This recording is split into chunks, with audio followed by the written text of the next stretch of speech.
one last bold statement that we want you to contemplate. And once you contemplate it and come over time to accept it completely, it is our promise to you that you will then begin your living happily ever after phase of your life experience. Sometimes as your path is unfolding, the perfect thing along the path is a problem coming into greater clarity.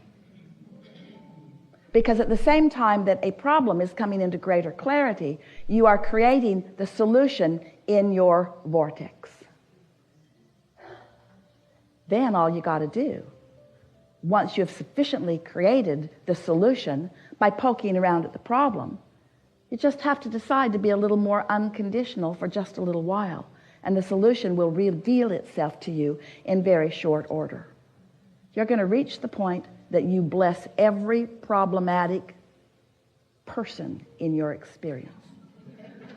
Oh, you are responsible for major growth within me. I would not be the person I am today if it were not for the harassment that you have provided for me. I'm so appreciative of everything that you've caused me to desire that you're not.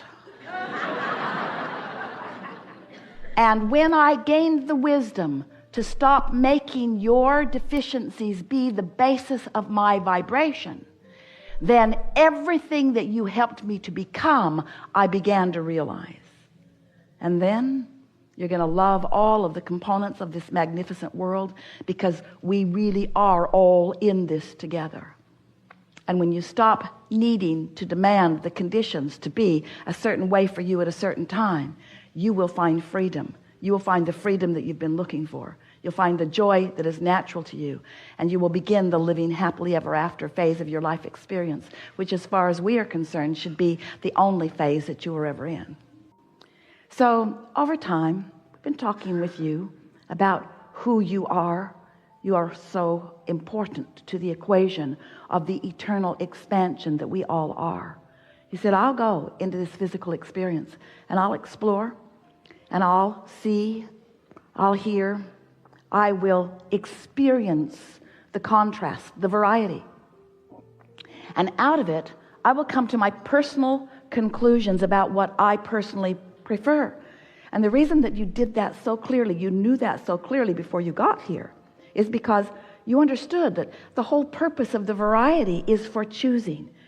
You said, I'll make choices that are important to me. And you knew that in doing that, you would launch rockets of desire, that you would send out vibrational rockets, because you weren't even considering your vocabulary in those days. You knew that you were an emanator of perspective, that you would emanate with clarity whatever it was that you were giving your attention to. And when you know what you don't want, you emanate a rocket of what you do want. And we said, and we will remain here non-physically focused, free of all resistance of a physical nature. And when you send off a rocket of something you prefer, we will hold steady to that rocket, and we will hold firm to the equation that you are establishing moment by moment. And as you evolve because of this time-space reality, so will we. And we will hold to the expansion that you carve out. And you said, okay. Sounded really good to you, because you knew that as we held to that expansion, that you would be able to tell in every moment by the way you feel how close to your expanded version you are holding, or how much you have deviated from it, you see.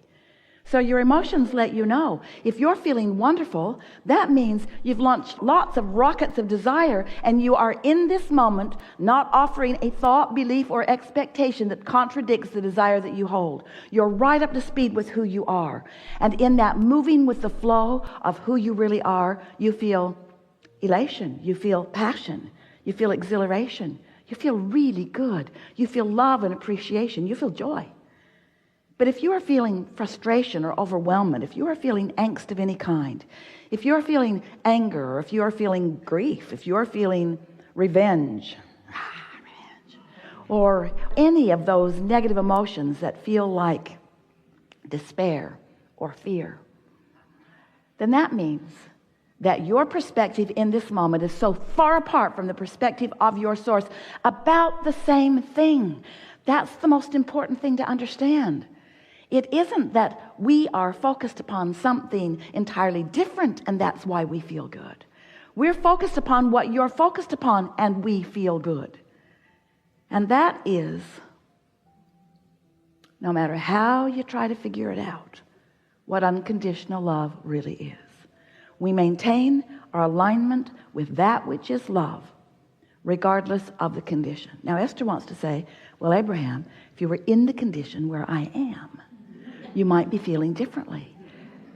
And we say, do not argue for your conditional limitations. If you will distract yourself from the condition that is causing you the separation from all that you are, from all that we are, from that which is life, from that which is love, from that which is source, if you'll just cut that out, you'll feel good. In other words, it's like the cork is bobbing up there on the surface of the water. You can hold it under the water. That's what negative emotion is. But when you let go of it, when you're distracted from whatever you're doing that's holding it down, it will bob right back to the surface where it belongs. And you are the same. If you're not bobbing, it's because you've got hold of things unnecessarily. You're holding the conditions of those unnecessary things in your thought patterns. And in doing so, you're practicing them because you think a thought for 17 seconds and another thought like it joins it. It doesn't take very much attention to something to get enough momentum going that you can cause what feels like true separation from your life, from your joy, from your clarity, from your abundance, from your well-being, from who you really are. So, cut it out. So, momentum is really a big part of this conversation in the wobble factor. Because if you are launching your rockets of desire, but then you're countering it with, well, I would like more money, but there's not enough. And I would like more money.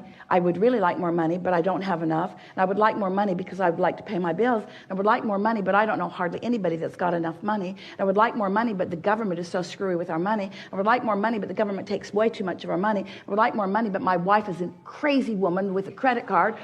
I like more money, but my husband doesn't earn enough money. I would like more money, but my employer won't give me enough money. In other words, you get all this momentum going until you've got quite a wobble going on out here in the conditions that you are examining.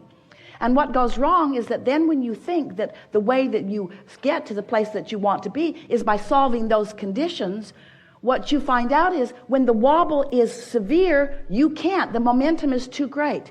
You can't stop the momentum of those thoughts, those beliefs. A belief is just a thought you've practiced into a very strong vibration. So the beliefs that you've practiced that match your true trajectory or your path of least resistance, those thoughts, those beliefs serve you and feel good when you focus upon them. But those beliefs that contradict your true path or your true trajectory, they don't feel so good. And we're just saying, if you can catch that wobble in the earlier stage, it's really easy to deal with. But if you wait until it's out there and all kinds of conditions have occurred or been realized by you because of the consistency of the wobble, you see, you get what you think about whether you want it or not. So when you talk about what you want in the absence of it and what you want in the absence of it and what you want in the absence of it and what you want in the absence of it, you've got this mixed vibration going on and you're living some of all of that, and it's a rocky ride, isn't it? So now you know everything we know. Now you know everything about the laws of the universe that are important for you to know. Now you know everything about your guidance system. So now the only thing that's left for you are two important things. First, you have to accept that your emotions are your wobble indicator. They are your resistance or your allowing indicator. They are your on the path or off your path indicator. They are the being true to you or not being true to you indicator. That's what your emotions are. That's first and most important that you have to know. You have to accept it. You have to remember it. You have to believe it. You have to know that. And second, you have to care about how you feel. You have to be unwilling to put up with early wobbles because they're going to get more. And what happens is, oh, that doesn't bother me that much. Oh, that's all right. I don't feel any really strong pain about that. I can stand that. Yeah, it's been going on a long time, but I'm strong. I can take care of myself. It's all right. I'll be all right. And everybody lives like that and so on. But as it gets bigger and bigger, then you start joining chat rooms about it. Then you start going to those meetings with other people that are leaving that same sort of dysfunction. Then you start drinking things and shooting things and ingesting things in order to numb the discord. In other words, what are you drinking? Wobble-free juice. Really? Wobble-free juice? Well, no, it just covers up the wobble. It makes me unaware of the wobble. It makes me unaware of the wobble. Well, does it help? Well, at first. At first it helps, but eventually my life goes to pieces, and so what do you do then? I just drink more. I drink more. I shop more. I do more things to try to fill the void, the wobble void. I try to fill the void with action and behavior. How's that working out? Not that well, but I keep believing that eventually I'll find something that will soothe the pain of my disconnect from the source who is me. There's nothing that soothes that. You just got to stop the wobble. And when you get good at that, in time, there'll be very few wobbles. There'll just be those preliminary wobbles that help you launch more rockets of desire. But you do not have to live without the things that you want. You are creators. You can be or do or have anything. The entire universe backs you up. You just can't contradict your own path and feel good.